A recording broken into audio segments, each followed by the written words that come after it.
Ryan Seacrest here. When you have a busy schedule, it's important to maximize your downtime. One of the best ways to do that is by going to ChumbaCasino.com. Chumba Casino has all your favorite social casino games like spin slots, bingo, and solitaire that you can play for free for a chance to redeem some serious prizes. So hop on to ChumbaCasino.com now and live the Chumba life. Sponsored by Chumba Casino. No purchase necessary. VGW Group. Void where prohibited by law. 18 plus terms and conditions apply. I'm back! Excellent, Rat King! Where is the Nutcracker? The Toy Master is ruler of all. Attica! Attica! Did you grow up with the NES, PlayStation, Star Wars, cartoons, and 80s TV? Do you like to think who would win in a fight between Batman and the Master Chief? Comics, games, movies, music, and TV. They're gonna tell you everything you need. Superheroes or not, they got your back. They're gonna save the world of geeks.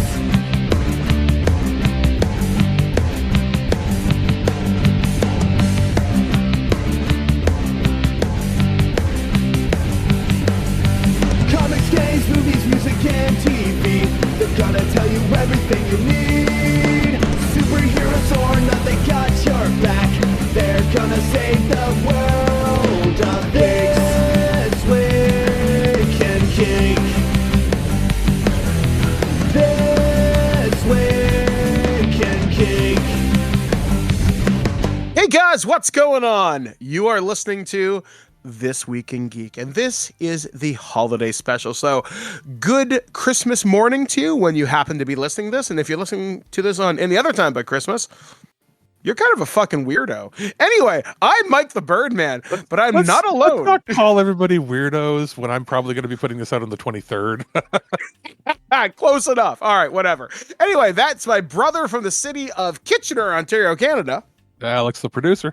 And from the loneliest and strangest place on earth, we have David Denoyer from Do You Even Movie, coming to you from Ohio. I don't know why I'm picking on Ohio. All I remember is there was this Animaniacs gag like 20 years ago. It's like, are we dead or is this Ohio? It's Dude, just a non sequitur gag. If you want me to throw some lore real quick, Krampus and Silent Night Deadly Night both take place in Ohio. So, I mean, there's that. I did not know that. Everything I've ever learned about Ohio is, I guess, from the Drew Carey show.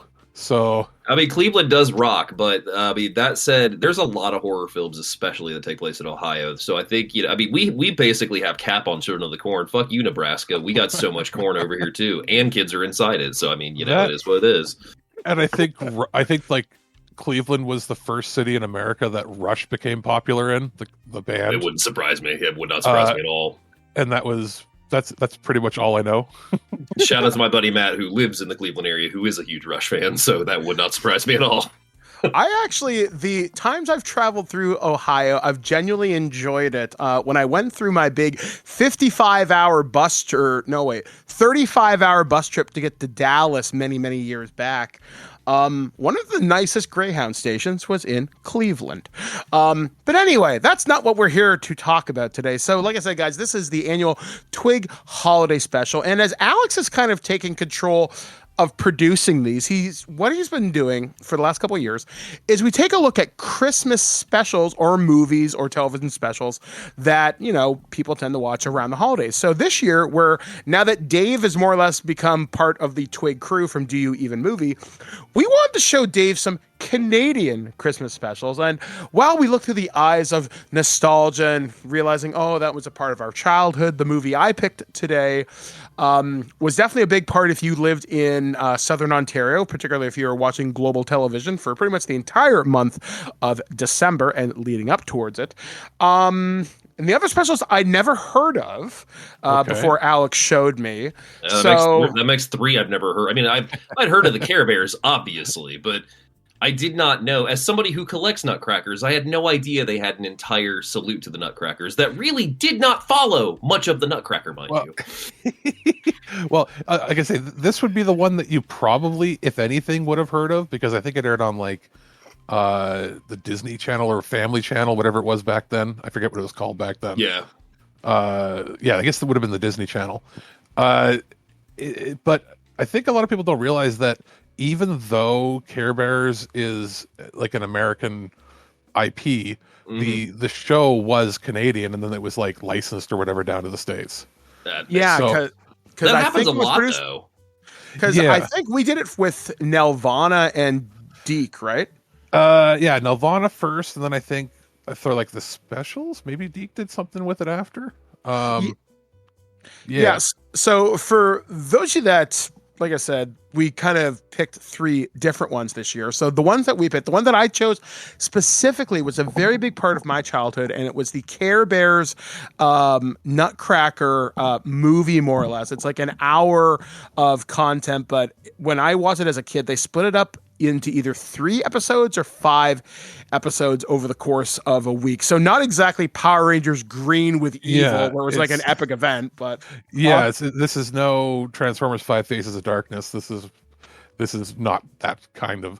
I mean, I think it's actually the 4th movie. And I think so. It was supposed to be theatrical, if I remember correctly. I read that, yeah, and that's what baffled me with the whole theatrical thing, though, was I get it. Yeah, you aired it on TV. The version we watched was a VHS rip, was it not? Yes. So they put all the episode breaks in, Yes. Which is weird. Yeah. Yes. That's like what they did was they just basically slapped what would have been the I guess like the Betacam tape that they would have sent to the studios, and they just slapped it on like a SLP VHS mode. That was like legitimately that was the one thing that like kind of took me out of it, because I was like, if this was a full on just no interruption theatrical film, I might have stuck with it a little bit more. But since I felt like I was watching a TV show, I wasn't getting super invested into it, because when it got to like on the next episode or the final conclusion at part 3, I was just like, why are we doing this? Also, you know that they had to cut something out of this, because I looked, the other films, looking at it now, are like regular children's feature length, so somewhere between 70 and 85 minutes or so. Yeah. This was 62 minutes with the recaps. Yeah. So this meant that this is probably about 55 minutes of animation. So they definitely cut like 20 minutes out of it when they decided not to put it in theaters. What the hell did they cut out? Because I don't really think much of a story was there for the first part. See, it's weird because I remember it being longer, but that's just in my head. So yeah, I don't know. Like it's interesting, Mike, because you being the older kid, you were the age, like you were like the perfect age when this came out, like air on TV. See, like I was only like a year old when this aired, so I didn't see it till they aired it endlessly in the 90s in reruns. I wasn't going to be alive for another 4 years after this aired. So. Okay, yeah. So like I was born in 87, and I can say that from like 91 to like 2000, they would air this at least once or twice a year. I've seen like, and I'd seen the Care Bears movie before this. I've seen it I've seen that movie at least twice, I think, by this point. But I'm not super familiar with the overall cartoon. Are they like fighting on every episode, or like what is the general? Sorta. So to give you the lore behind the Care Bears, which I actually surprisingly can. So you're the only one that lived it in real time. I was gonna say, it's true. Like, and there's a lot of weird history with the like kind of Care Bears too. So the Care Bears live in the land of Care-a-Lot. There are the normal bears, and then at some point, I'd say around season 2, they meet the Care Bear cousins, which are more anthropomorphic animals. So you get like Braveheart lion, you get Treatheart pig. I'm trying to think, there were some of the other ones, but yeah, like you're basically getting different types of animals, and eventually the Care Bear cousins get invited to live in Care-a-Lot, and they all kind of work together. There's an evil sorcerer named No Heart who's like, I like the Emperor from Star Wars. But without looking it up, wasn't one of the movies where they get introduced to the Care Bear cousin? I think that's the second one, which the animation, I will actually go to bat and say the animation, because it's all hand drawn. Like, this is before a lot of the CG bullshit came in. I think it looks pretty good for being hand drawn. For Nutcracker Suite, I thought it was great. Yeah, I can say this: it doesn't look better than the show, but the other movies did. So, I still question whether or not this was meant to be theatrical, or if they thought they could maybe get away with putting it theatrical after the fact, and then went nope. I mean, wonder that too. If they hit that 60-minute mark, I would think they can go theatrical with it technically. So I guess my at that point is if they did cut stuff out of it, because not even to get into the story, because it's just, I genuinely thought this thing was a mess. But I was more so enamored by the fact that it was just like, all that I could retain from this adventure with the Care Bears at Christmas was that the kids that the Care Bears get involved with suck. Yeah. Although the voice of Anna, that is Twilight Tara Sparkle Strong herself. Yeah, Tara Strong. I'm like, holy shit, really? But I also have to remember a lot of big Canadian talent would do stuff like this. And Tara Strong, obviously, being fairly significant. Luba Goy, who's a name you probably don't know, but me and Alex do. No, he was on This Hour Has 22 Minutes. I thought she was the Air Farce lady. And that too, yeah. So she was in a lot of Canadian stuff. A lot of Canadian voices. Don Franks. And one of the voices in this movie, one of these guys just recently passed away, actually. The guy who was the voice of Braveheart Lion, Dan Hennessy, passed away. I want to say about 2 weeks ago, maybe 3. That is such a name for that character, because like Really, when he popped up, I was just like, okay, Braveheart wasn't even going to come out for another 4 years. So, like, that is such a name to give that Care Bear. And to be honest, he was probably one of my favorite characters. Okay, so he was... You probably would know him, I guess, internationally more so for playing Chief Quimby on Inspector Gadget. Oh, okay. Oh, I forgot he was the voice of Chief Quimby. And he was in The Raccoons, other Canadian stuff. He was in Tintin, Bully Koopa in Mario and Mario 3 and Mario World, the TV cartoons. So, question as a U.S. citizen, is there anywhere that I can fucking watch The Raccoons, by the way? Because not only have I got... I think you can buy it, I think, can't you? Okay. I think some of the episodes are on YouTube. And they were on other things. I shall find and I shall share, because it's probably like one of the biggest shows that aired here that most Canadians don't even realize that like nobody else saw. Well, like I was blown away because Birdman and I are going to be doing an episode including Hobo with the Shotgun on Loose Cannon here shortly. So I watched Hobo with the Shotgun like twice this year, and the song "Run With Us," which is done by Lisa Loughlin in the movie, is the Raccoons theme, and I had no idea about that. So then I get on YouTube and I just see miles and miles of comments about the Raccoon Show. Well, then Cybertronic Spree, the Transformers band, also did a cover of it, which is on YouTube and readily available. And I was just like, this has got to be a phenomenon that I had no idea about. So yeah, I'm genuinely curious about it. Followed a very similar path as this Care Bears did, in that a bunch of commissioned like TV specials over the course of a couple of years, and then it got a regular series. Oh, I got to see this. I'm very curious. And it was weirdly huge, and I want to say the Middle East for a long time. I think it was huge in Israel.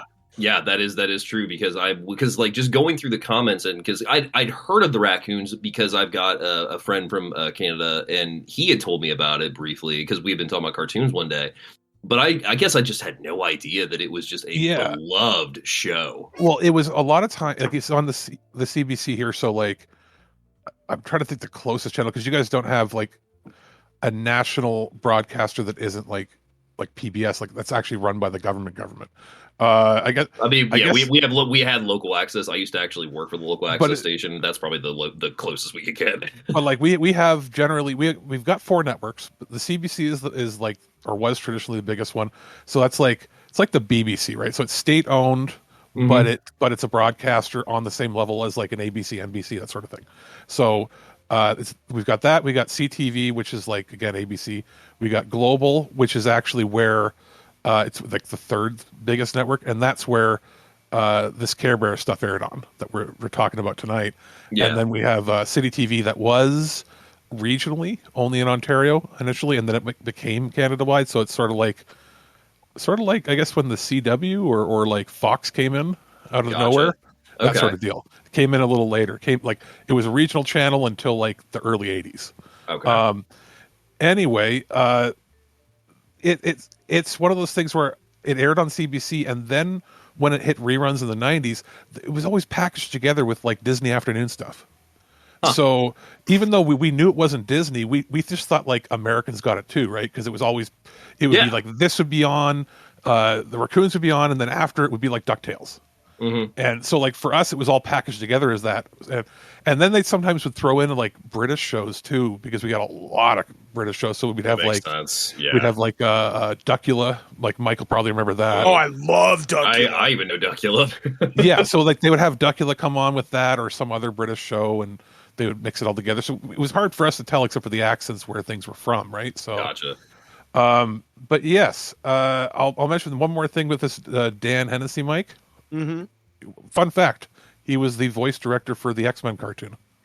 Oh man. And yeah, like it's surprising how much the X-Men animated series has a lot of, like I said, strong roots in Canada. We had Scott Spencer, who was the voice of Cyclops. We had George Buzza, I want to say his name is, the voice of Beast. Friend of the show, Allison Court, is the voice of Jubilee, and she also reprised her role in X-Men 97 recently. She was Lydia on the original Beetlejuice, Claire from Resident Evil, the entirety of the franchise outside of the remake. But yeah, like it's astounding how much Canadian voice talent has done stuff. Hell, the original dub of Dragon Ball Z done by the Ocean Group, that's where the original dub of It's Over 9,000 came from.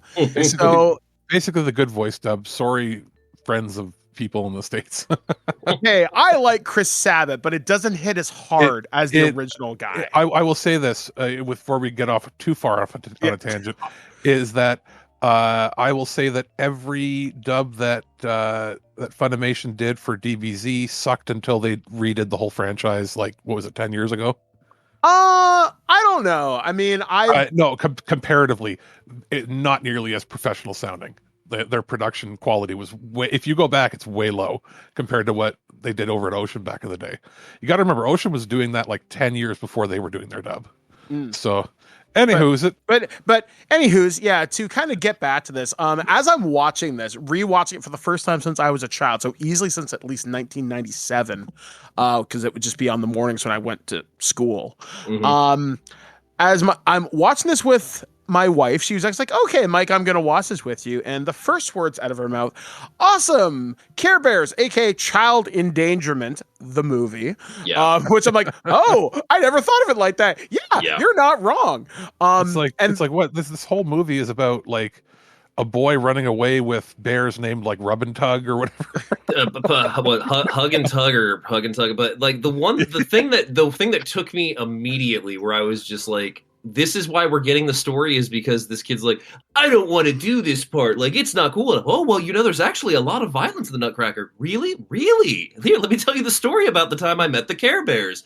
And then, not to spoil the ending, but the fact that the Care Bears have been watching them the entire time. Also, why does the teacher just straight up leave class and leave these kids unattended? Sorry. That made me laugh. Okay, for everybody listening, we are going to go beat by beat completely. We are going to jump around in this because...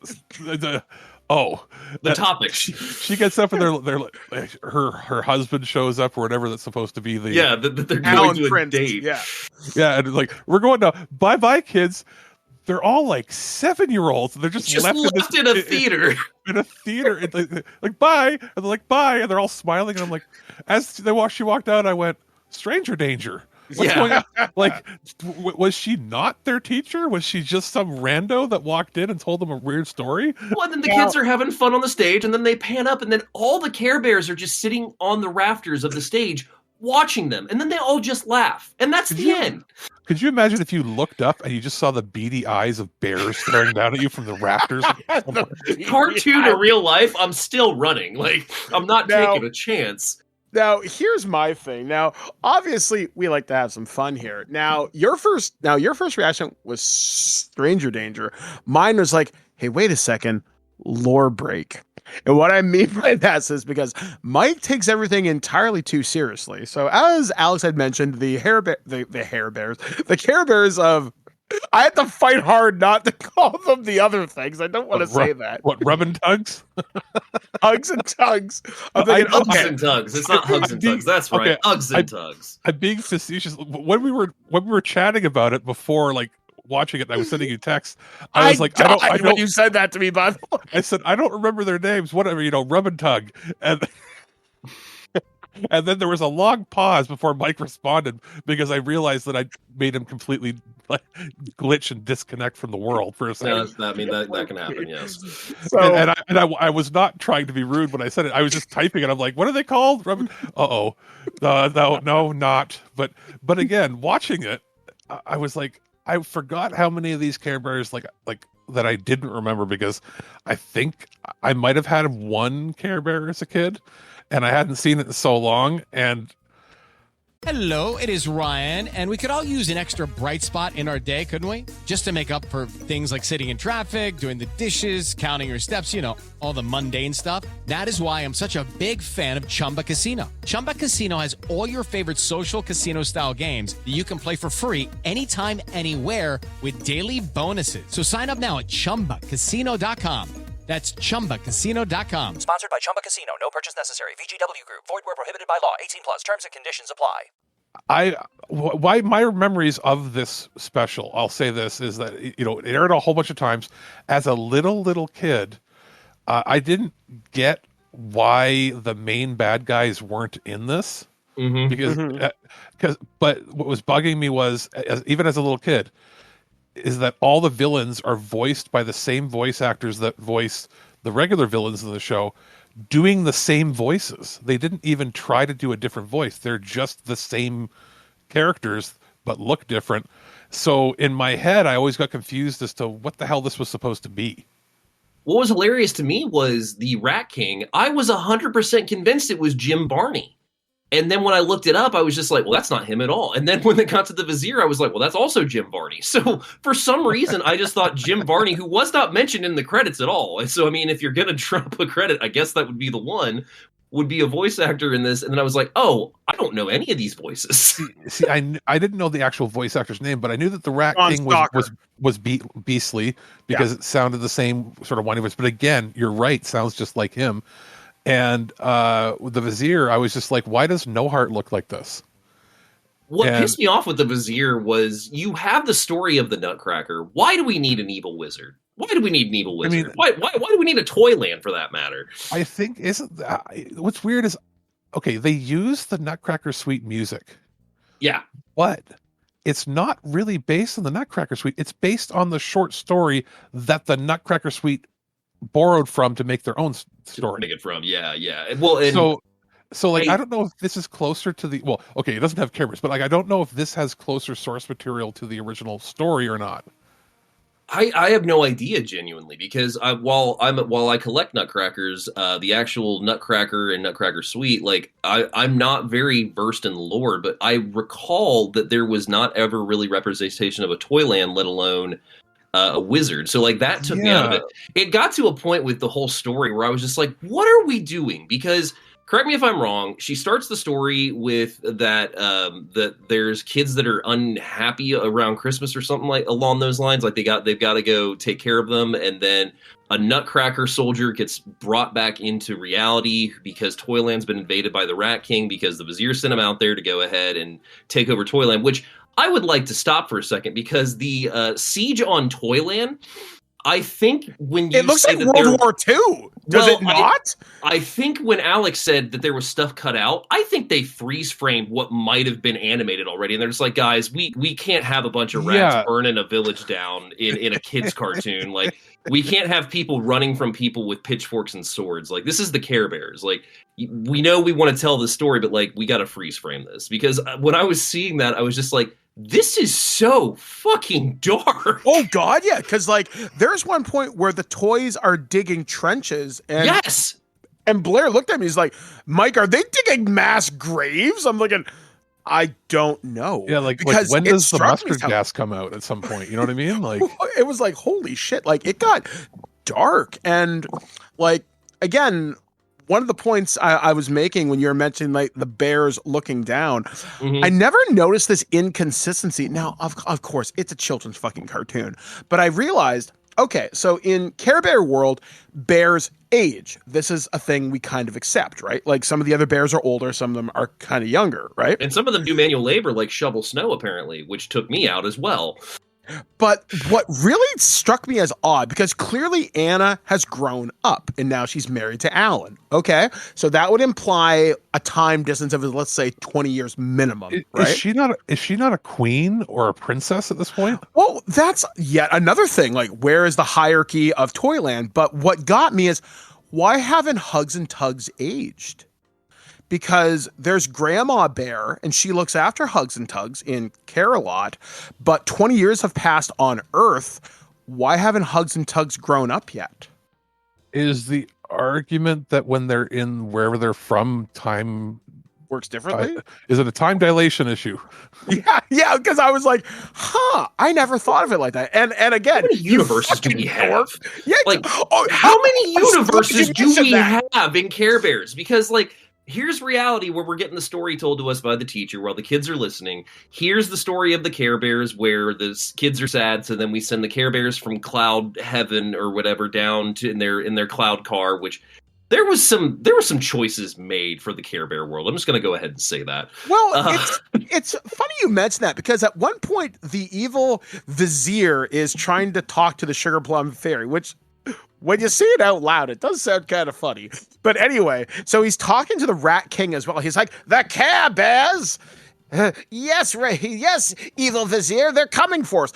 Which implies he has advanced knowledge of them. Which I then looked at Blair. She's like, Mike, don't. Mike, please stop. I'm like, this would imply the Care Bears are a multi-universal threat, which means they exist on multiple planes of existence. So now we have time dilation, the multiverse. I've spent entirely too much goddamn time thinking about this movie. My childhood was fucked. No, I think you haven't spent enough time, because here's what you need to do. You need to stay alive now for the Care Bears to slip into public domain, and then you can make a Winnie the Pooh Blood and Honey horror film with the Care Bears. God. Well, the Expendables starring Care Bears. Mike, you probably didn't even realize that when you picked this, you picked the perfect property and show to have with all of us here, because the Care Bears are created in Ohio. ET is Ryan Seacrest here. People always say it's good to unwind, but that's easier said than done. The exception, Chumba Casino. They actually make it easier done than said, or at least the same. Chumba Casino is an online social casino with hundreds of casino-style games like slots and blackjack. Play for fun. Play for free for your chance to redeem some serious prizes. Sign up now and collect your free welcome bonus at ChumbaCasino.com. Sponsored by Chumba Casino. No purchase necessary. VGW Group. Void where prohibited by law. 18 plus. Terms and conditions apply. Oh my God. Yeah, wow. I did know that, because I actually did look that up. Roads lead back to Ohio. I would like to just state that, like, we as a state get put in the butt of a lot of jokes. Ohio is not cool, but it's cool enough for me, so use that as you will. I don't know how to take that, Dave. I genuinely don't. Ohio, the state I also thought was Illinois. Yeah, Ohio. Look, a cornfield. Thanks for visiting Ohio.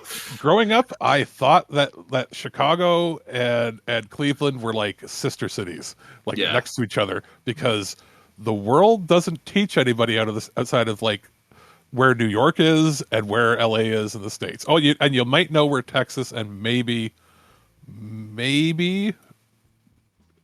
No, that's pretty much it. I was going to say, if you want to get real fun with Ohio, just search in Google one time Ohio-based serial killers, and then have a blast, because we, for some reason, house a lot of them. Now, I'm going to post something in when our there's little not a lot Discord to chat. do, you make your own fun? Fucking Christ, Alex. I'm sorry. I don't know, man. The world was different before the internet, right? There was not a lot to do. I can't remember what I was listening to recently, but there was a podcast I was listening to that was talking about a period piece movie, and they were just like, they talked about the section where a guy got murdered in it, and they're like, thank God that solving crimes hasn't been invented yet. We don't even have DNA. Like, you could one up and hit this man unless there's no witnesses. You're okay. I mean, on a serious note, like back in the day, you could do something bad, and you could have like 2 or 3 families across America that would never know each other because you were just a traveling salesman. Yeah, and like they could go their whole lives where there was, as long as you didn't take pictures, nobody knew jack shit what was going on. What's that's scary. to cap off time period and crime. It's like I think I play a lot of Red Dead Redemption because I love Red Dead Redemption 2. But it also gets me thinking. It's just like, how did we catch outlaws in the West? Like, how were there actual bounty hunters that found these guys in towns and whatnot? Because the amount of lawlessness that existed at that point, it's amazing that anybody survived to tell the tale of the Old West. Well, especially when you realize that, like, the military didn't even want to police areas because it was not safe for them outside of their safe for forts. them? Yeah, no, exactly. Like, once you left their fort and the town next to their fort, like, they didn't want to do it. It's like, what do you mean? It's like the military's like, yeah, we don't have enough people. Like, what? The military? No, just like build your town and then call us if you need help, but maybe we won't come. And if you're not safe, this is what happens to Toyland, as we saw in those really graphic and disturbing freeze frames. Exactly. So I mean, in watching it, I was like, okay, and all I could think of was like, this came out before Aladdin. Yeah. So I'm thinking, like, did they make this? And then, like, somebody who made this was watching Aladdin and be like, oh man, can we sue? Can because, like, this looked like Kmart version of Jafar and behaved like the Vizier was such an interesting character because it was just like, first off, he really causes all this havoc over a ring for full power, which I get that. That's bad guy lore, so I totally get that. But he is also completely unaware that the motherfucking ring is on the Christmas tree in the castle behind him, where he's having his rants the entire time. Yeah. Yeah, like, it's kind of crazy just to think about how many little things are in here that you don't really kind of think about. And obviously, as children, you don't think about good, like, how to tell a good story. What doesn't make any sense? And, like, again, I was talking with Blair while I was watching this, thinking, if Toyland were to exist today, would it just be nothing but licensed IPs? Like, would Transformers be fighting against the evil Vizier alongside Barbie?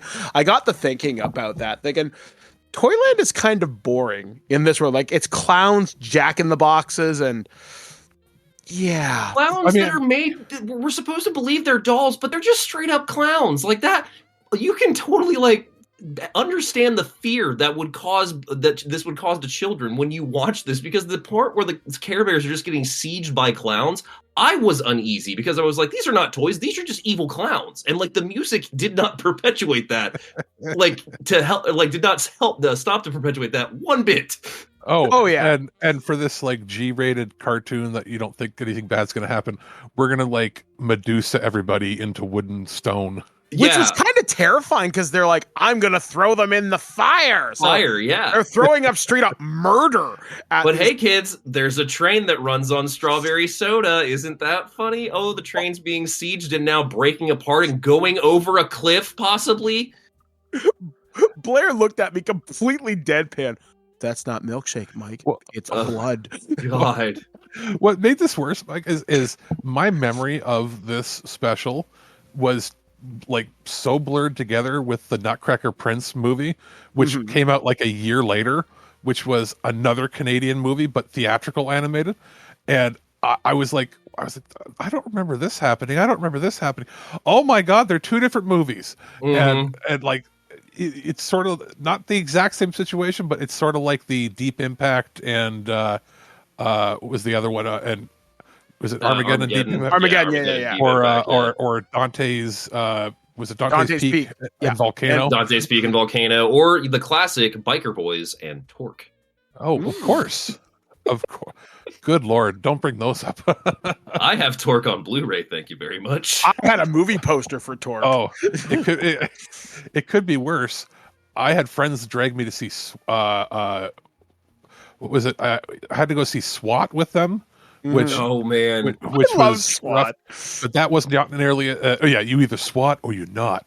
But what was worse than that was I was dragged to see Stealth, and I just I just about melted into the floor. I was like, oh, you wasted $170 million on this. But anyway, so I don't really have anything else to say about the Care Bears Nutcracker Suite other than it was a hard watch. I mean, kind of going back on it.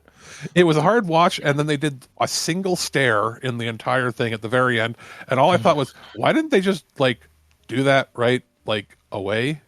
Hey, it's Ryan Seacrest. Life comes at you fast, which is why it's important to find some time to relax. A little you time. Enter Chumba Casino. With no download required, you can jump on anytime, anywhere for the chance to redeem some serious prizes. So treat yourself with Chumba Casino and play over 100 online casino-style games, all for free. Go to ChumbaCasino.com to collect your free welcome bonus. Sponsored by Chumba Casino. No purchase necessary. VGW Group. Void where prohibited by law. 18 plus. Terms and conditions apply.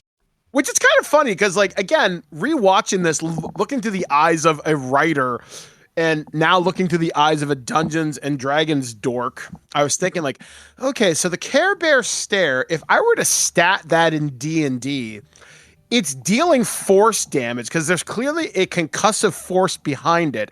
It can not... If it doesn't hurt you, it's dealing psychic damage. So force and psychic damage. It can punch you through a wall. Why didn't they use that to shovel the snow? Thank you. Yeah. Thank you. Like when they introduced Care Bear manual labor and the one that was bitching about it, which was Grumpy, if I'm not mistaken, right? Yeah. Yeah, it was Grumpy. I was just like, why is this Care Bear shoveling snow? Like in the magic, I mean, I guess they have to have that infrastructure, but like I just watched like one shoot out of its chest and that could easily clear a snow path. I mean, I'll say this: all the voice acting was good. The animation, the animation, the voice acting, it's fantastic. But yeah, so the Nutcracker suite, it is not something you should probably seek out. I mean, it's probably on YouTube, all things considered. I am looking on eBay for certain things, and I was just kind of curious to see what exists. Because I know, Dave, you said you collect Nutcrackers. I'm like, this might be kind of a fun Christmas gift if one was ever made as a promo item. There wasn't.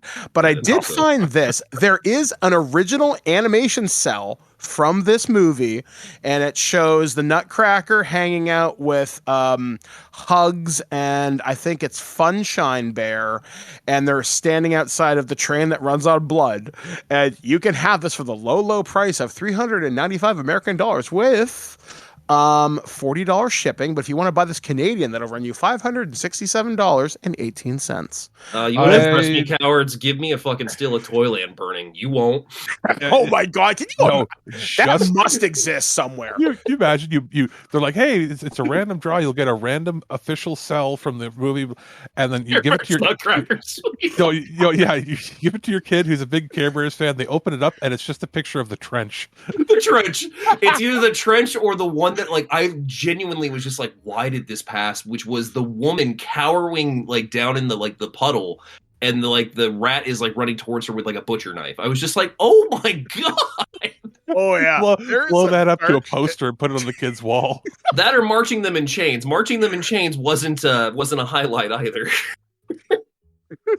What a delightful thing. So the next thing that I picked a weird one. How am I going to outdo this for next year? So Alex picked this next one, and this is something I had never heard of. The Christmas tree one? No, the Silas the Sandman. And the reason I want to talk about this one next, Nilus the Sandman. Yeah, Nilus the Sandman. Thank you. The fact that there's so much additional to this, the fact that it spawned an animated series completely separate from this, that surprised me. I had seen this probably 3 or 4 times as a kid, so I knew this one. I didn't remember everything till I started watching it.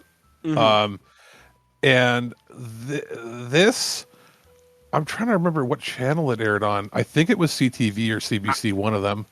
Yeah, that's kind of what I figured.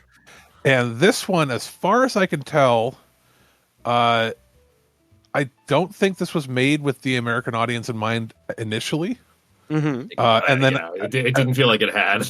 And then I think obviously after it was made, I think it was picked up by probably Disney. Yeah, it looks like it was picked up by Disney at some point. I had not seen.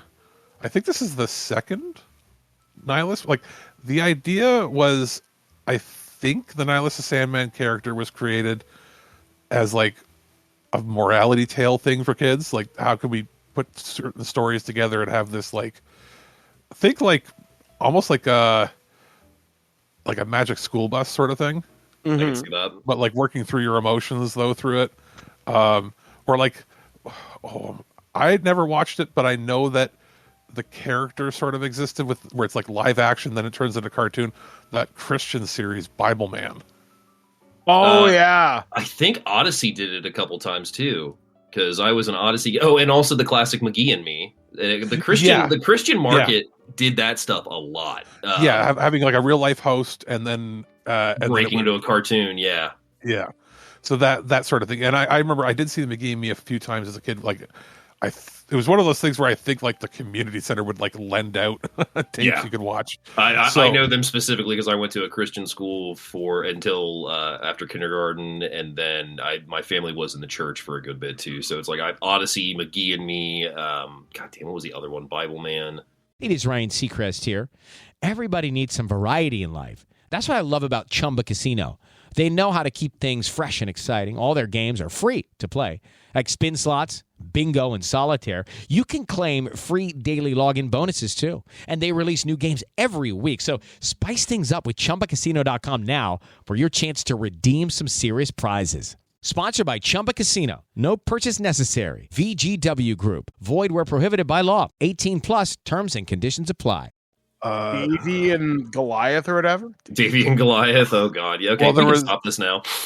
And then like later on, it all became like VeggieTales and all that. Because VeggieTales, that was the big one I couldn't think of. Thank you. I babysat kids that were like only allowed to watch like VeggieTales and maybe Thomas the Tank Engine or something. But I'll still throw down on some VeggieTales because all those songs are ingrained in my brain, and I do like to talk to tomatoes for that. I remember babysitting and being like, "Oh man, I gotta watch this with these kids," and then I'm being like, "You know what?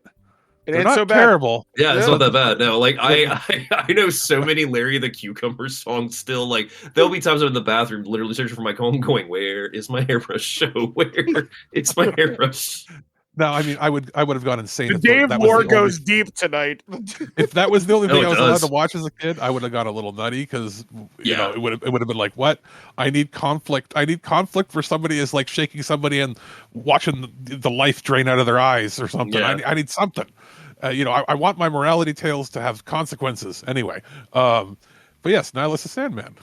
So the boy who dreamed Christmas. So how did you come across this, Alice? Because like I said, I had never heard of this before you. So I went looking up Canadian Christmas specials, and I tried to find ones that were specifically for home video initially or television broadcasts that weren't connected to major properties. Major property that maybe would be harder to find. Because a lot of times like the random I was like, first thing I went looking for, because I knew that we were going to have David on here. I was like, hey, maybe I can get like a Goosebumps or Are You Afraid of the Dark, like Christmassy special. And I was like, nah, even if there are ones themed like that, it's not the same. And then I went looking for stuff and I went, Nilus the Sand.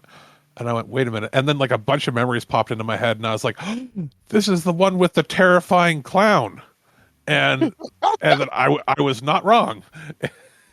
Toymaker's such a boss. Like he was my favorite part of this whole thing. So I should say it's a 25-minute tape, or would have been like a 25-minute tape. I think it's like 23 minutes because it would have had like probably trailers for other Nilus stuff in the original version. But the idea here is Nilus is a Sandman, or the Sandman, and he will visit kids in their dreams when they're having a conflict and use their dream world to help them work through and see things a different way. So like a happy Freddy Krueger. Yes, this starts with live action with a kid who's like, I want all these things for Christmas, because apparently in the world, every kid gets everything that they want from Santa for Christmas. And in watching this, I went, wait 1 minute. After watching it now as an adult, and I went, oh man, this was not made for children. This was made for parents that are poor and are like, oh my God, I got to make my kids watch this because I cannot afford presents this year. I would like at this time, real quick, just to read my Letterboxd review because yes, you wrote this. I tagged this. I tagged Christmas Tree and freaking Care Bears on my Letterboxd, so don't you worry. Okay. So I do this thing where I include a quote from the thing at the top, and the quote I chose was, "The bike is yours, but Christmas is mine." And I said, "Strange early '90s direct-to-video kids cartoon about a kid being guilt-tripped into reducing his Christmas list when he has a dream that Santa has to hire a clown robot called Toymaker to run the North Pole due to increased demand. Also, Toymaker raps." That's my review. Yes. Oh, That's and that's he pretty much it. hacks a computer with a ancient BBS system. So this is 1991. So consider this. This is before the net. So if you were dialing into the web, essentially you're dialing into a bullet board system. Yeah. Pre-AOL. So you might have been connecting to something run by your phone company that would have had a directory. Maybe you have like you might have been able to dial in and maybe you could access like the Sears catalog or something. But he goes to bed. They're like, go to bed and Santa will be here, blah, blah, blah. The parents, and apparently like they look rich. So like I probably could get most of the presents he wants, but he goes to bed, immediately turns his computer on. When he turns his computer on, it is like the brightness of the sun coming out of that computer. It looked like it wasn't a it looked like they removed the monitor and just like blasted him with a halogen light that was diffused. Because it was like, I've never seen a computer monitor that glows with a warm light, like a regular incandescent light bulb. And it looked like it was some sort of like Commodore Amiga or something like that he was using, because the interface looked all weird and made up. And he's dialing into the internet, which doesn't dial anything, but apparently he has access to a catalog, and he's like, okay, I definitely have to have this. I gotta have this air hockey table. I want this bat. I want this bike. And if you look at the web addresses and where it was dialing in, they just like, some of it was like random IP address, or prior to IP it would have been, some other database, bulletin board system, stuff like that. But it's all like they start throwing in random shit like NCC 1701 at the bottom as like part of, like, one of the web addresses was the Enterprise's call THX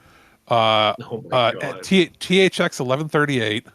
Nerds. And then the third one was OU812, the Van Halen album.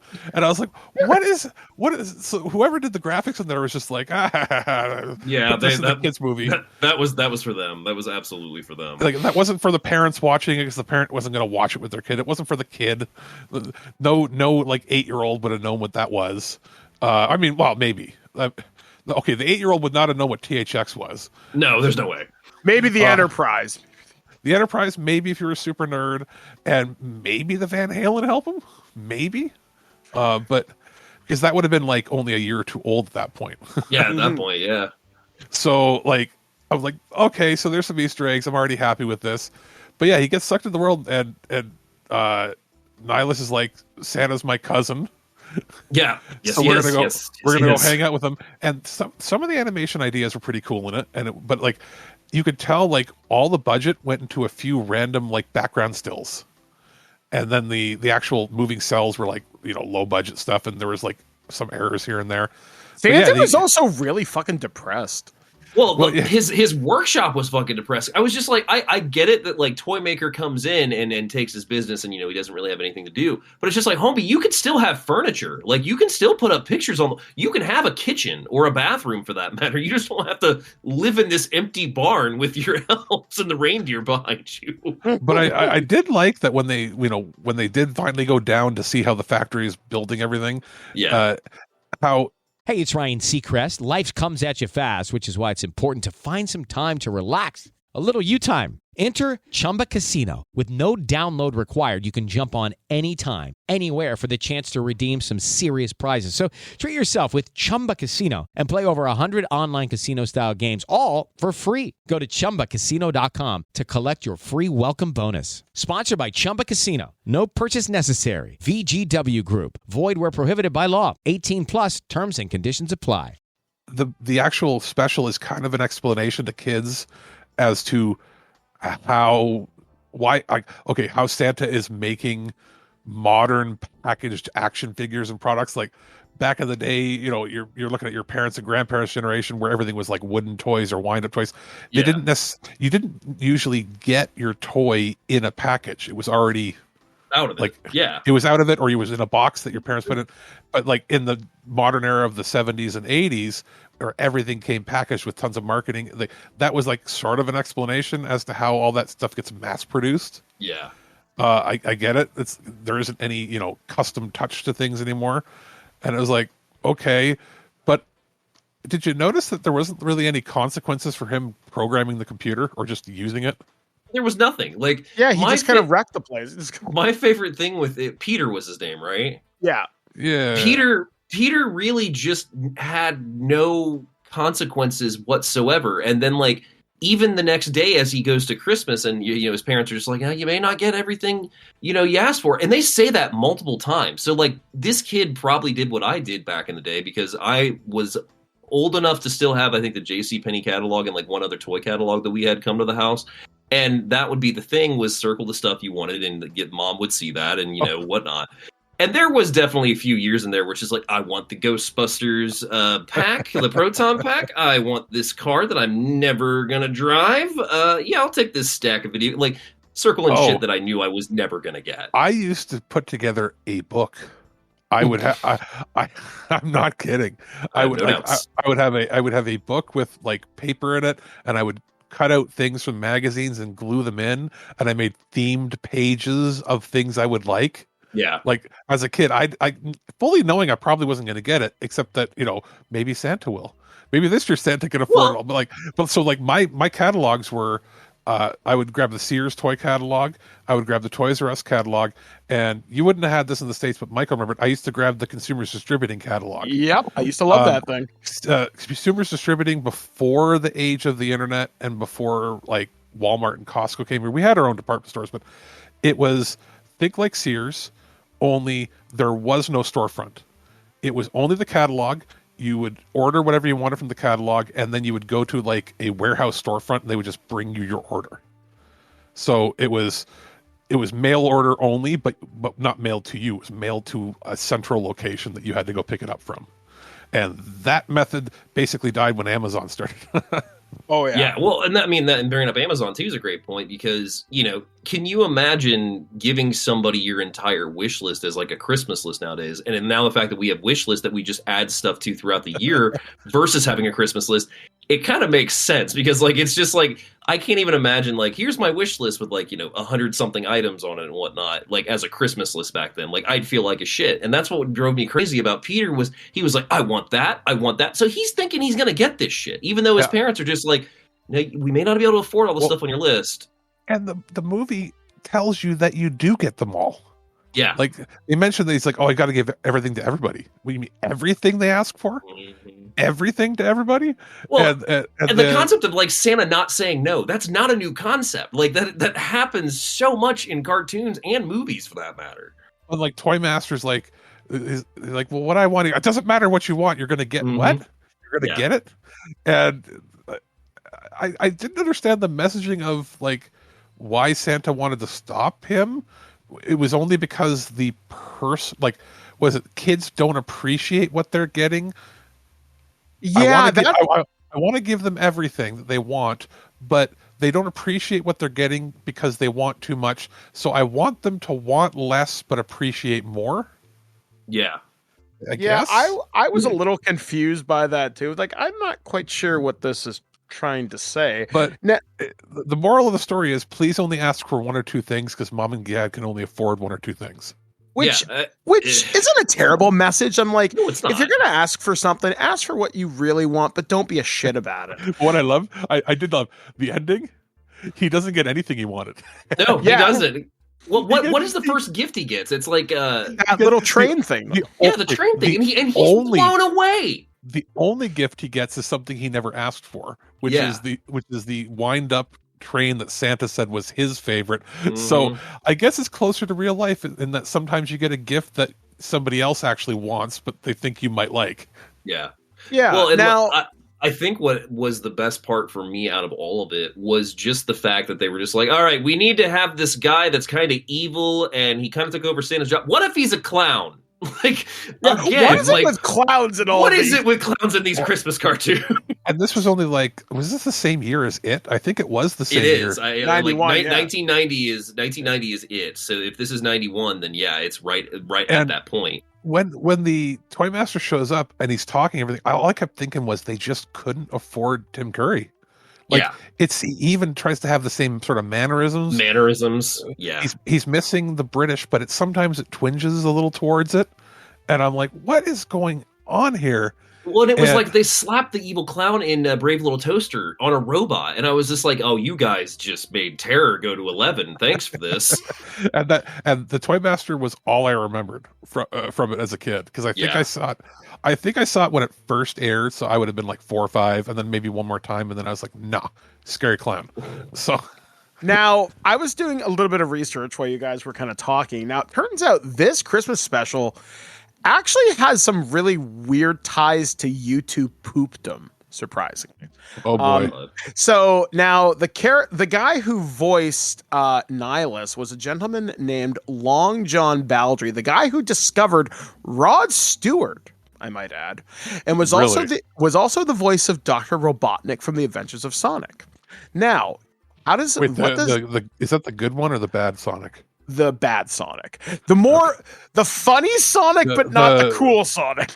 Okay, the one with the bad animation and chili dogs. Yes, exactly. So in The Adventures of Sonic the Hedgehog, he voiced Dr. Robotnik. Now, there's a very famous YouTube poop where you hear Dr. Robotnik where he's talking to Scratch and Pounder, and he says the word pingas. But in YouTube poopdom, everybody would make it sound like the word penis. So this this actor, Long John Baldry, is the origin of the meme pingas. So I posted that in our kind of YouTube chat there for us to see.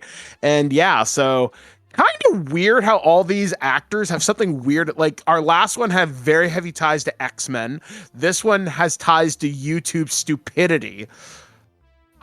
I don't know what's going to happen with our next one at this point because I'm doing real-time research. I'm thinking, this is blowing my fucking mind. Well, I could say this. Hey, it's Ryan Seacrest. Life comes at you fast, which is why it's important to find some time to relax. A little you time. Enter Chumba Casino. With no download required, you can jump on anytime, anywhere for the chance to redeem some serious prizes. So treat yourself with Chumba Casino and play over 100 online casino-style games, all for free. Go to ChumbaCasino.com to collect your free welcome bonus. Sponsored by Chumba Casino. No purchase necessary. VGW Group. Void where prohibited by law. 18 plus. Terms and conditions apply. It's not as effective as I think they were hoping. It's interesting. It's not boring. It's probably my favorite of the three, to be honest. Well, just the fact that Nilus went on to spawn a multi-season show that was completely separate from the Christmas theme, from anything else. He had his own lore, his own animation, and the show survived for, I want to say, like 60 plus episodes, but at least 2 seasons. That's not insignificant. And the songs were actually decent-ish. Yeah, like decent-ish is a good way to put it. Like Toymaker's rap is absolutely the best, but Nilus's song in the clouds wasn't bad. Well, yeah, also, like it fucking slaps. What's interesting to me is I believe this is the first special that they did with this character, but they were kind of smart in that they made it. They pretended that like this was already an established character, like with Nilus. Yeah, because like they're like, oh, Nilus is back. You know me. It's like. And I realized this is the first one, so fuck no, nobody knows who the hell you are. Nobody knows who you are, yeah. But they designed this in a way that you could watch the specials in any order you want, even though the other specials came out several years later. Yeah. So it's like, this is both a pilot and then can also be watched in sort of any order. Mm-hmm. No, I get it. And like, I think what was the best thing for me in all of Nilus was I could follow the story. The story was presented right up front. Santa is out of work because he's got to have this ultimate toy maker going. This is not what Peter wanted, so he's going to try and fix it. Peter learns a lesson. Like, it was simple for me to follow because, like, again, going back to those Christian videos, it's the morality. You know how they're going to go. It's like we introduce the problem, we introduce the characters and how they need to interact with it, and now it's solved. Like, I liked that formula with it, even if it was, a kid's Christmas special. It was just kind of fun in that sense.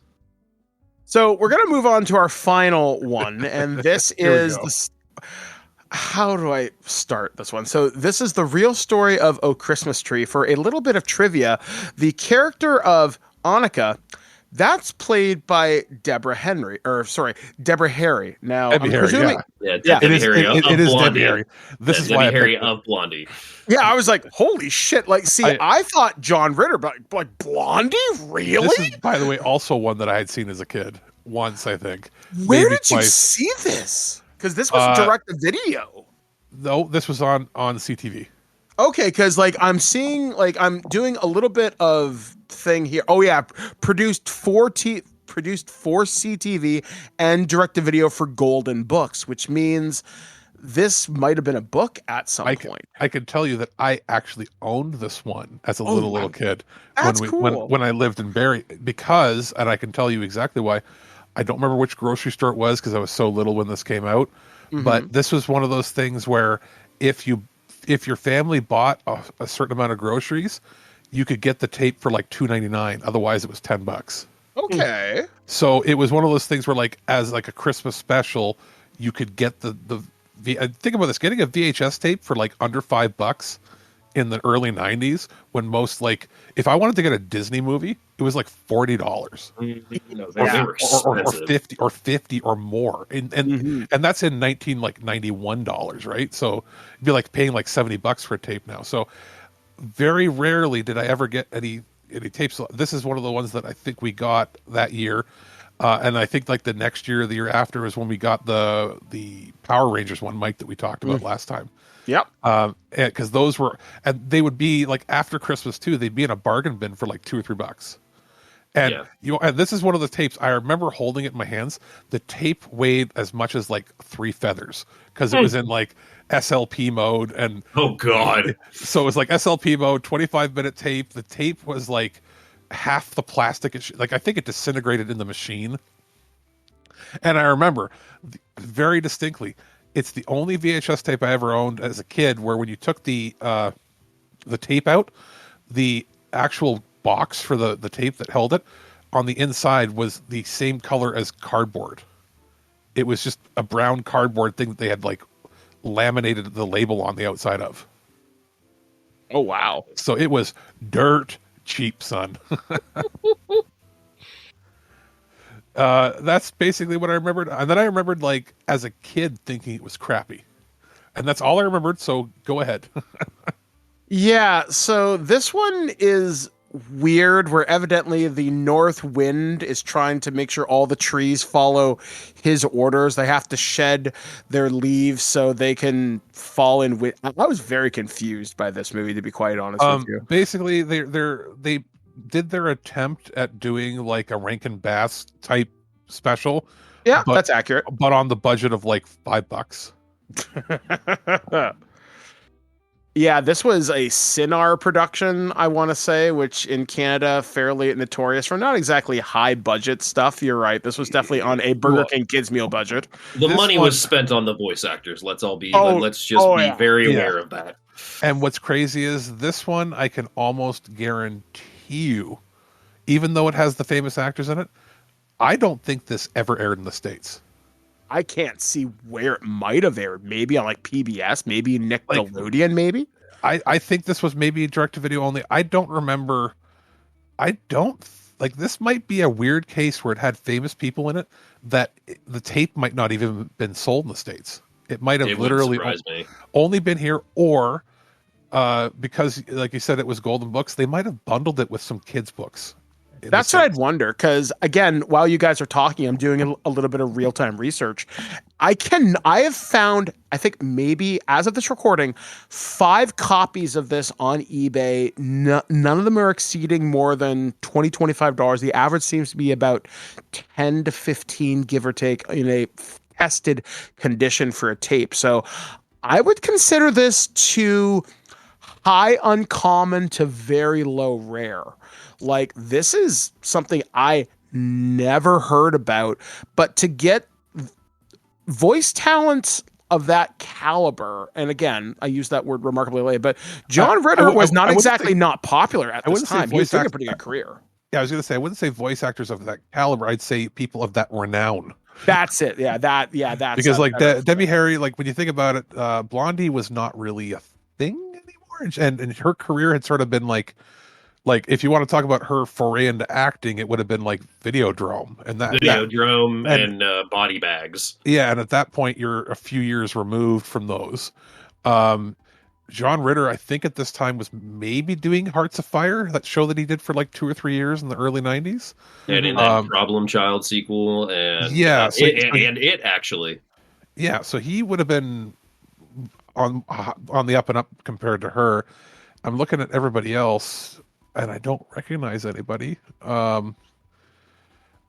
It was oof. It's like Flash animation before Flash animation. Yeah, like this one was very cheap looking, which I would say the voice acting is maybe a step above where I expected it to be, especially because John Ritter, he seems like the type of guy who's never going to phone in a day of work. I mean, this might have been just something to get his son in the door. Yeah, and because sort of like a package deal. Because he plays Piney, and then a little Acorn is his son, Jason Ritter. So probably, right? Like it just makes like it feel like he was asked to do something like this, or his agent or whatever, or maybe his kid like tried to get into this, and they're like, well, we'll give the role to him as long as you attach your name to it too, or something. Well, he's the only one you can recognize. I mean, he's literally the only voice you can recognize. Like, if you could have told me Debbie Harry was in this, and I mean, I might have heard the voice, but like, even her character really doesn't do much. Mm-hmm. But yeah, it's like, this is one of these Christmas specials that is ultimately very forgettable, and it definitely does fit that vibe of this is something that was packaged in with something else. This was made for a tax break, or like this is something to get my son a credit so he can get his own like SAG card, or maybe the Directors Actors Guild or Directors Guild or something. Like, something about this feels a little funny. I'm not saying nefarious, but I don't see the passion behind that. It was a cash grab. I don't think there was a book tied into it, but like, does it not feel like this might have been like, hey, there's a famous book that we're trying to push, and by the way, if you buy it, you get a copy of this VHS tape completely for free for Christmas. Because the animation might be terrible, and people might be missing legs in their shots. But yeah, like there might be no motivation for anything that happens within it. There was the story. What was the story? Because literally we open with them finding it. They want to go outside. The wind comes in and blows the little girl away into the forest. She starts talking to the tree. The tree tells all the other trees, let's not drop our needles. The north wind comes back and he's like, no, that's not happening. You're coming with me. And then they go on a search for him. Am I remembering that correctly? And then Piney's involved in there? Because I watched all three back to back, one of these was about a girl who was upset that her friend moved away and she wasn't going to have any friends again. That was Care Bears. That was Care Bears. Okay. Strike that from my memory. And going on with this is little girls doesn't like... Wait, does she not like winter? Can't remember. Okay, it's so forgettable. No, wait. It starts out with, I think it's snow coming or something. Or no, it's the wind decides that, hey, it's wintertime. It's time for all of you trees to lose your leaves. And they're all like, all these big old trees are like, all right, do it. And then the pine tree's like, fuck you. I don't want to lose my leaves because the little girl saw me and says that she likes my leaves. She likes me all year round because it brings happiness because I'm not drab. Hello, it is Ryan, and we could all use an extra bright spot in our day, couldn't we? Just to make up for things like sitting in traffic, doing the dishes, counting your steps, all the mundane stuff. That is why I'm such a big fan of Chumba Casino. Chumba Casino has all your favorite social casino-style games that you can play for free anytime, anywhere with daily bonuses. So sign up now at ChumbaCasino.com. That's ChumbaCasino.com. Sponsored by Chumba Casino. No purchase necessary. VGW Group. Void where prohibited by law. 18 plus. Terms and conditions apply. Yes, because I'm always green. My leaves don't change, and I make her feel safe and happy or something like that. And they're like, do it. They're like, you're gonna get in trouble because was it the King Winter's gonna punish you? And he's like, nuh-uh. And then the acorns, they're gnomes, I think, aren't they? Or are they? Yeah, they're gnomes. Okay. Wait. Sorry for anybody trying to follow us. There's a bunch of randomness that happens in this that doesn't make any sense. What? No. So the kids, or the daughter, the daughter and the parents apparently know of a gnome that lives on their roof. Yes, that is correct. So in this world, I guess they're known. like that gnomes are a real thing or something. That's gotta be. And they're just cool with it. And like, so she goes with the acorn gnome to try to get the tree that's being taken to be punished by King Winter. I love how crazy Alex sounds trying to explain this. It's because he's trying so hard to put together the story that we were given. Like, what the fuck happened here? And wait, and then Piney or Little Acorn somehow knows the way because his magical power is he can make things sparkle in the night. That sounds also right. Yes. They meet up with Santa? Do they? No. No Santa. So. No. I thought they got a gift from Santa. No, or some. No. Wait. Wait a minute. Yes. Don't they get a gift from Santa? If they do, I don't recall. And it's possible. And it ends up being the star to put on top of the tree or something at the end. Maybe because then we go back to them at the very end, and now Piney is decorated for Christmas out front, or not Piney. You think it was Piney because he's a fucking tree. The tree is decorated. Yeah, Tannenbaum. Thank you. Yeah, Tannenbaum is decorated, and they sing the song, and that's it. But yeah, I think Santa was in there at some point. Yeah, I think like they meet up with Santa. And he's like, "I've got a present for you, but don't open it till Christmas," or unless that was the other special we're watching. This was bad, but anyway. When I say there's no consequences, they're eventually all captured and horrible happens, and they get sent up to see King Winter.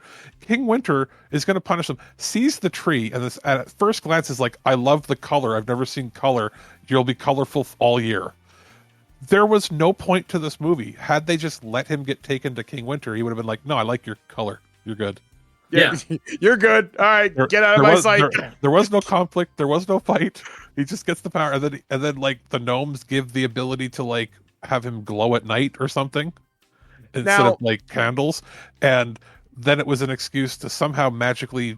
That's the reason we sing the song "Oh Christmas Tree." Yeah, that is also right.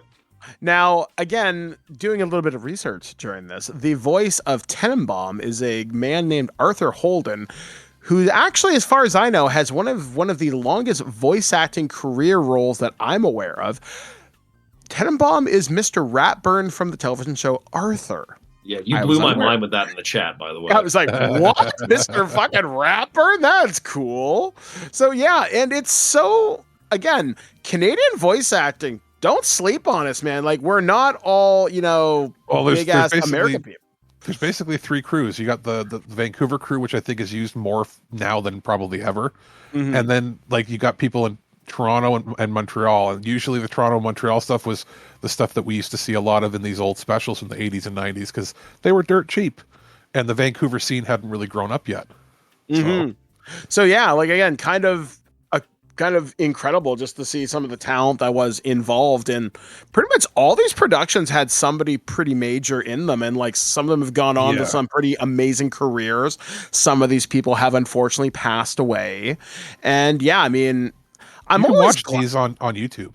The last, like especially the Care Bears one, you can probably find it on like regular channels to watch. But like, I'll tell you right now, if you're on the fence about, I shouldn't watch, I gotta find a legal way to watch. There ain't no legal way to watch "Oh Christmas Tree" anymore. No, probably not. I mean, if you really want to go on eBay, spend that $15. Yeah, aside from buying a VHS tape, and then buying a VHS machine, and then buying a lot of TVs don't even have the inputs anymore. So, like. Nilus, maybe. I'm kind of surprised that hasn't had like a modern DVD release. But oh Christmas Tree, yeah, you're really only going to get to watch it on like YouTube, Internet Archive, and then a VHS tape from 35 years ago. Yeah, so out of all of these, I'd say Nilus is easily the most watchable. Yeah, absolutely. I would go Nilus, Care Bears, Christmas Tree. Care Bears is good to watch for, I would argue, pretty good voice acting, surprisingly good, consistent television quality, animation. Care Bear stuff never looked terrible, and it had a very consistent style to it, which is something I really appreciate. It was that Nelvana style, like you're watching a Nelvana cartoon by a regular production studio, whereas Nilus, I think, was made by like a consortium of people that were trying to make a new IP property. I feel like the O Christmas Tree was like the Sinar C team that was just like, it feels like they were hired to make like a television commercial and they had to make it 22 minutes long. Yeah, they're like, hey guys, if you want, a job, here's what you got to do. I'm like, all right, I guess, sure. But yeah, I mean, overall, I'm glad that I watched all three. Like I said, Nihilus was a very pleasant surprise, and I'm definitely glad that it led to something more down the road, because that's, like I said, that's not nothing. So, anyway, I guess that's pretty much going to do it for us here. Yeah. I mean, we'll have to do more of these. Like I was thinking of ones for next year, and I was thinking maybe sitcom ones. Well, there's a few that were like from series that I thought would be great. And I was thinking maybe we continue along the line if we get David on here and be like, hey, here's some stuff that you probably never seen. Oh, I'm all for that. Because what I was thinking was, Mike, there's a few specials. I could try to pick probably the best one. I was thinking of Rupert. Okay. Which was like Rupert Bear, because the reason is the music for the real story of the Christmas tree, of Oh Christmas Tree, was probably the best aspect of it, and it's the same composer that did all the music for Rupert as well as Babar. Like the craziest thing outside of getting the famous voice actors is the composer for this was like a classically trained guy that was part of like symphonies and everything. And I'm like, why would? And it's like, oh, he just did a bazillion of these shows back in the day, like all these, and the music is too good for what this is. No, I agree with that. Like, as somebody who has seen Rupert several times, because it was on Nick Jr. growing up. It was, okay. Yeah, it definitely had that appeal to the music. I didn't realize that until now, and you're absolutely right. Yeah, like if you go back and watch even just the little bits, the opening of this, you can hear like the opening theme song of Rupert in it. It's the same instrumentation. It's almost the same arrangement. Oh, that's cool. I had no clue. So I guess as we begin to close things off, obviously we want to wish everybody a happy and safe holiday season. Hopefully you guys did something great today with your families or friends. But even if you didn't, we have tons of hours of back content. Go ahead and check it out. But I've got the giggles. I thought you were going to say it. Even if you did, fuck you. I feel like that's not how we want to end the holiday special. Yeah, no. But as always, like if you want to check out some really great recommendations, please go check out Dave's podcast, Do You Even Movie. Him and Hen have done a wonderful month of holiday movies. You can check out like The Ref. I think you did The Ice Harvest recently. You did a bunch of stuff for Thanksgiving in the States as well. Plus they're celebrating 50 plus episodes. These guys have been around for just over a year. They also have some previous work with Welcome to Primetime, a Freddy's Nightmares podcast, which concluded last year, which is a wonderful chance to read. And Dave does have a book that does come with the series, so make sure you are checking that out. Speaking of books, not sure whether Modifius has a sale going on the Star Trek Adventures book. You can check that out over there. I still have my poetry book available. If you're looking for last minute holiday things, sure, why not, I guess. But overall, guys, I really want to thank everyone for just being together with us this last year. One of the best gifts I got this year was having a really consistent crew this year. Having Alex pick up the slack when I was sick was really great. Having Ken and JT pick up the slack. Having Dave join the crew has been a wonderful addition to us as well. Pleasure. And to give you guys a early Christmas gift, or sorry, a late one, I guess. Me, Dave, and Ken are going to be launching a new show that'll be coming out probably sometime at the end of January. We're starting to record episodes now, and we are calling it tentatively right now Stream of Consciousness. So it's just going to be us, me, Ken, and Dave hang out, talking about movies and other things associated with movies, but not like Loose Cannon where we focus more on facts and figures. This is more or less us enjoying the culture around it. So bringing some positivity and some fun to that space. It'll probably be a little off kilter. I mean, let's be real, it's us. But it should be a fairly good time. Plus, coming up on the site over the next few weeks as Alex is preparing the back end, we're going to have a lot of shows. Like I said, me and Dave and Ken are recording a bunch of loose cannons during the holidays. So you'll have that to look forward to. There will always be new episodes of Earth versus Soup until the world comes to its inevitable heat death end. Because Aaron and Darlene have recorded well into the year 3000 at this point. We are planning new Future Imperfects. We're probably going to be doing a series retrospective on Lower Decks, which just recently concluded, but would not surprise me if another streamer picks that up in the future. So really looking forward to that. Plus, we're going to have stuff. Lower Decks is done. I guarantee you someone will pick it up. No, it's done. You haven't seen the final episode. It's done. I did. I watched it today. And that's why I'm saying the cast members have said, we want to be like Futurama. You can pick us up. I guess that's true. If they do that realm or go that way. Yeah, they can totally do that. But yeah, like we're going to have a lot of interesting content in the new year. And yeah, it's been great. So again, you're not going to be without us for quite some time. So we are coming back for our live show on January 27th, which will be the 18th birthday of TWIG. So we're going to celebrate by getting cigarettes, I guess, and a porno mag because you're 18. Maybe we'll buy a lottery ticket. Who knows? We'll hop in the car, go over to Quebec where you can drink at 18. There we go. That is what we're going to do. So I guess any holiday wishes from you, Dave, because this would be your first holiday special with us. My holiday wishes, my holiday gratefulness for one, I just want to reiterate, it's been an absolute pleasure to join you guys on the shows this year. It has greatly helped, not to bring the podcast down, but I have been having a rough year between a breakup of a 4-year relationship with my ex, just had some stuff going on. It's been a lot of downs and not very many ups, but this has absolutely been an up that I'm so grateful for.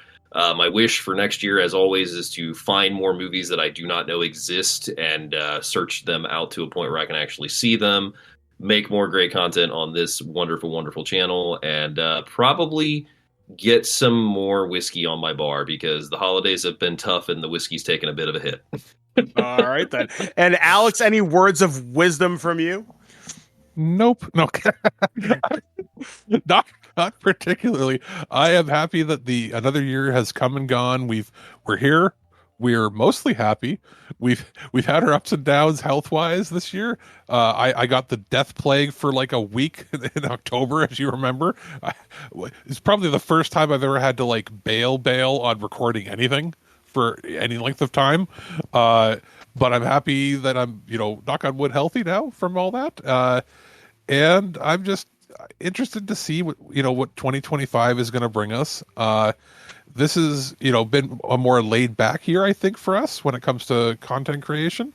And I'm happy to see that you've got a bunch of shows on the horizon. I'm going to want to contribute to as many as I can myself. And I think next year is going to be a bit of a change from some things. It's time for us to refresh the website. Hard to believe next year it'll be like 4 or 5 years since we've had a new version of the site up and running.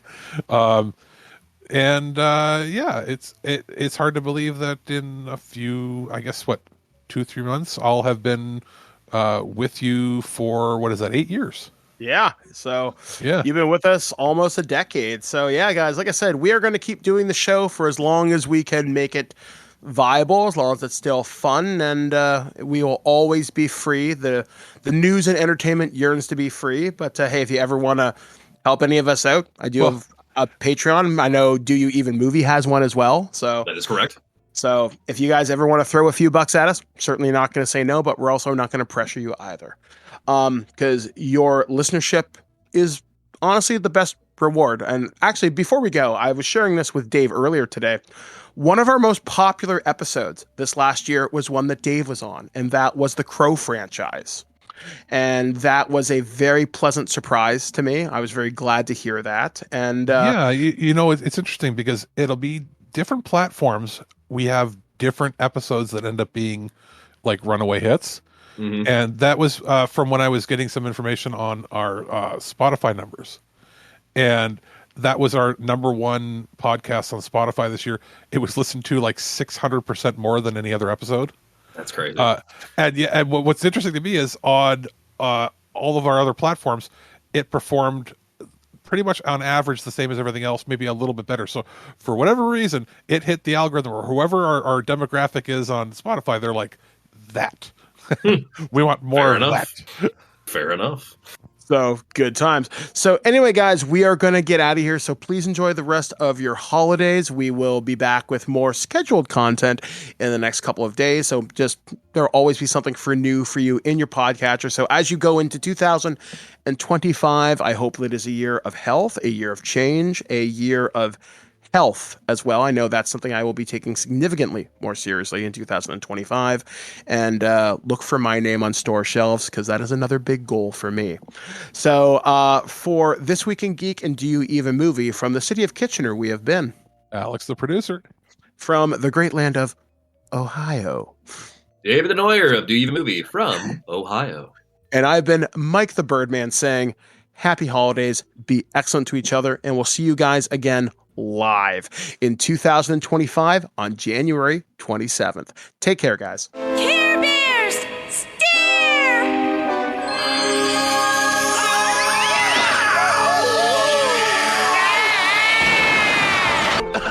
Jesus Christ. At no point in your rambling, incoherent response were you even close to anything that could be considered a rational thought. Thanks for listening to this episode of This Week in Geek. Hungry for more? Check out our website at thisweekingeek.net. You can subscribe to the podcast, browse our Twitter and Instagram, and leave your thoughts on today's topics. If you'd like to give us some feedback, send us an email at feedback@thisweekingeek.net. Tune in next time, and remember, Lower your shields and surrender your listenership. We would be honored if you would join us. Thank you for your cooperation. Good night. Hello, it is Ryan, and I was on a flight the other day playing one of my favorite social spin slot games on ChumbaCasino.com. I looked over at the person sitting next to me, and you know what they were doing? They were also playing Chumba Casino. Everybody's loving having fun with it. Chumba Casino is home to hundreds of casino-style games that you can play for free anytime, anywhere. So sign up now at ChumbaCasino.com to claim your free welcome bonus. That's ChumbaCasino.com and live the Chumba life. Sponsored by Chumba Casino. No purchase necessary. VGW Group. Void where prohibited by law. 18 plus. Terms and conditions apply.